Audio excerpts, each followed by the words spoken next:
ഹരേ കൃഷ്ണ. നാരായണീയം ദശകം 3 ശ്ലോകം 5.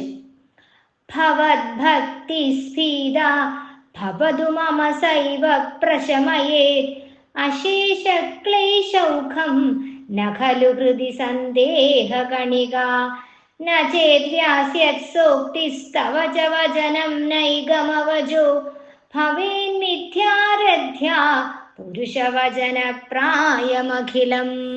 അങ്ങയിൽ എനിക്ക് വർദ്ധിച്ചതായ ഭക്തി ഉണ്ടാകട്ടെ. അതുതന്നെ എൻ്റെ എല്ലാ ക്ലേശ സമൂഹങ്ങളെയും നശിപ്പിക്കും. എൻ്റെ മനസ്സിൽ ആ കാര്യത്തിൽ ലേശം പോലും സംശയമില്ല. അതായത് ഭഗവാനിൽ അഗമ്യമായ ഭക്തി ഉണ്ടായിക്കഴിഞ്ഞാൽ പിന്നെ നമ്മൾക്ക് ഒരു ക്ലേശവും അനുഭവിക്കേണ്ടതായി വരത്തില്ല എന്നുള്ള കാര്യത്തിൽ ഭട്ടതിരിപ്പാടിന് ഒരു സംശയമില്ല. അങ്ങനെ അല്ലെന്നിരിക്കിൽ വേദവ്യാസൻ്റെ വാക്കും അങ്ങയുടെ ഉപദേശവചനങ്ങളും വേദവാക്യങ്ങളും എല്ലാം തന്നെ വഴിപോക്കരുടെ വെറും വാക്കുപോലെ അസത്യമായി പരിണമിക്കുമല്ലോ. അതായത് ഭഗവാനിൽ അഗമ്യമായ ഭക്തി ഉണ്ടെങ്കിൽ നമ്മൾക്ക് ഒരു ക്ലേശ സമൂഹവും നമ്മളെ ബാധിക്കില്ല.